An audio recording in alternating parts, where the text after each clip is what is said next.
राधे राधे दोस्तों, हमारी आज की कहानी है दुल्हन ने सिखाया देवर और पति को सबक। शादी के बाद विदाई का समय था।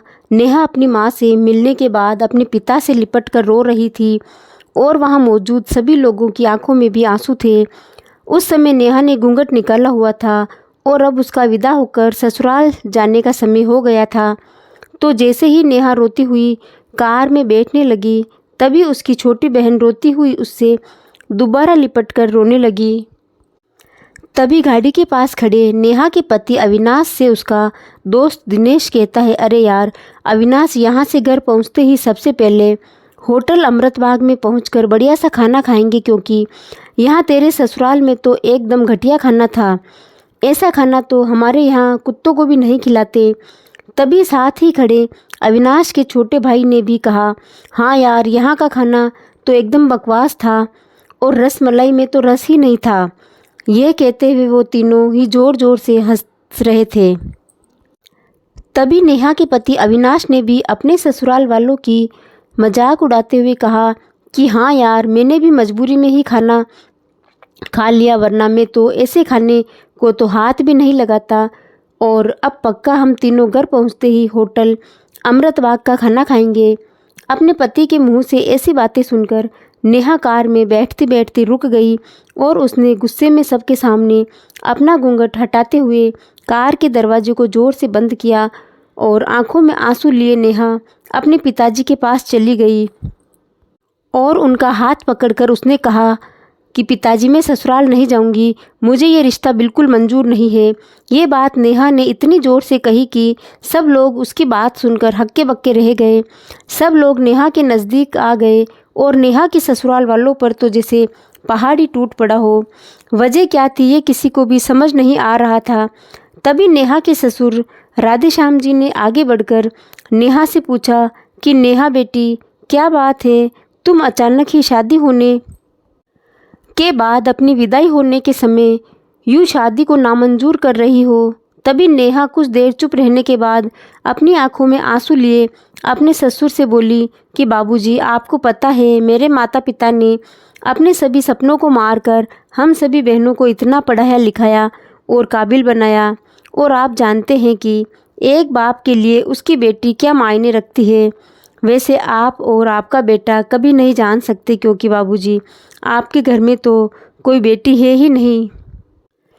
और आप जान सकते हैं मेरी शादी में आने वाले बारातियों के लिए खाने पीने की एक भी कमी न रह जाए, इसलिए मेरे पिताजी पिछले 3 महीने से रात को 2 से 3 बजे तक जागकर मेरी माँ के साथ ये योजना बनाते थे कि रसोइया कौन होगा, कौन खाने में बारातियों के लिए किस तरह का खाना बनवाना है और बारातियों को कहाँ बिठाना है, ताकि कहीं किसी को बुरा न लग जाए।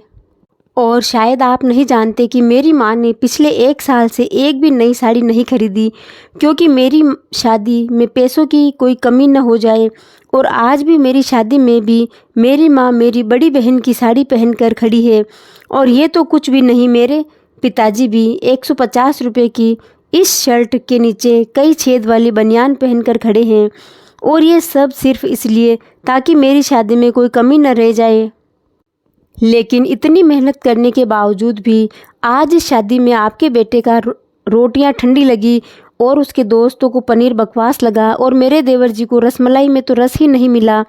और तो और मेरे पति अविनाश जी तो कह रहे थे कि वो तो ऐसे खाने को हाथ भी नहीं लगाते, बस उन्होंने तो मजबूरी में ही खाना खा लिया। अगर सब कुछ इन्होंने मजबूरी में ही खाया है तो इसकी क्या गारंटी है कि मुझसे शादी भी ये अपनी खुशी से नहीं कर रहे हैं, मजबूरी में ही कर रहे हैं। कल को अविनाश जी ये भी कह सकते हैं कि मुझसे भी इन्होंने मजबूरी में ही शादी की है। और नेहा रोते हुए अपने ससुर से ये भी कह रही थी कि जिस माता पिता ने मेरी शादी में दिन देखा न रात बस शादी की तैयारियों में लगे रहे, उन माता पिता पर आज आपके बेटे और उनके दोस्त यूँ ज़ोर ज़ोर से हंस रहे हैं और उनकी इतनी बेइज्जती कर रहे हैं। क्या आपके घर में माता पिता की इतनी ही इज्जत होती है? तभी नेहा के ससुर ने कहा कि बेटी, इतनी छोटी सी बात पर तुम इतना नाराज़ हो गई हो। तो नेहा ने अपने ससुर की बात को काटते हुए कहा कि बाबूजी, ये छोटी सी बात नहीं है। अगर शादी के बाद मैं भी आपकी इज्जत न करूं तो आपको कैसा लगेगा? ये सुनते ही नेहा के ससुर ने शर्म के मारे अपनी आंखें नीची कर ली। तभी नेहा ने कहा, लेकिन बाबूजी आप चिंता न करिए, हमारे अंदर हमारे अच्छे माता पिता के संस्कार हैं। किसी की बेइज्जती करना ये सब हमारे माता पिता ने हमें नहीं सिखाया। ये सुनते ही नेहा के पिताजी दयाशंकर जी ने आंखों में आंसू लिए अपनी बेटी को गले से लगा लिया और उसने कहा कि बेटी, मुझे गर्व है कि तू मेरी बेटी है और अब तू शांत हो जा बेटी। तुझे मेरी कसम, तू इन्हें माफ़ कर दे और खुशी खुशी अपने ससुराल चली जा। तभी नेहा के पति अविनाश भी नेहा के पिताजी और नेहा से हाथ जोड़कर माफ़ी मांगता है और ये कहता है कि बाबूजी मुझे माफ़ कर दो, सारी गलती मेरी ही है, लेकिन आज आपकी बेटी से मुझे एक पिता की इज्जत करना सिखा दिया और आज के बाद हर किसी के माता पिता की हमेशा इज्जत करूँगा। उसी वक्त नेहा के ससुर राधेश्याम जी भी आगे आकर अपनी बहू नेहा के सर पर हाथ रखकर कहते हैं कि मैं तो बहू लेने आया था, लेकिन ईश्वर बहुत कृपालु है, उसने मुझे बहू के रूप में एक बेटी दे दी और वे भी इतने अच्छे संस्कार वाली, जो कि माता पिता का भी इतना सम्मान करती है। और अब बेटी मेरे कहने से इन नालायकों को माफ़ कर दे, मैं हाथ जोड़ता हूँ तेरे सामने।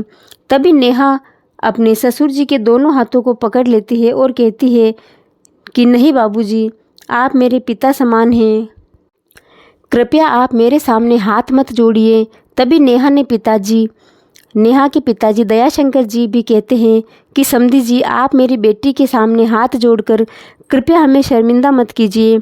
मेरी तो आपसे बस इतनी ही प्रार्थना है कि मेरी हमेशा आप मेरी बेटी को अपनी ही बेटी समझना और इससे कभी कोई गलती हो जाए तो इसे माफ़ कर देना।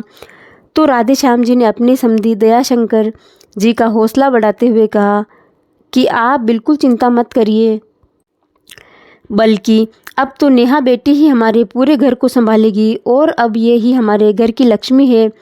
ये सुनकर नेहा के पिताजी बहुत खुश हो जाते हैं और अपनी बेटी को खुशी खुशी विदा कर देते हैं और नेहा अब राजी खुशी अपने ससुराल रवाना हो गई थी और अपने पीछे छोड़ गई थी आंसुओं से भीगी हुई अपनी माँ और पिताजी की आंखें और अपने पिता का वह आंगन, जिस आंगन में कल तक वह खूब हंसती खेलती थी। आज इस आंगन की चिड़िया उड़ गई थी किसी दूसरे प्रदेश में। तो दोस्तों, बेटी माँ बाप का अभिमान व एक अनमोल धन होता है। तो दोस्तों, आपको ये कहानी कैसी लगी कमेंट बॉक्स में बताएं और इस चैनल को लाइक, शेयर और सब्सक्राइब ज़रूर करें। धन्यवाद।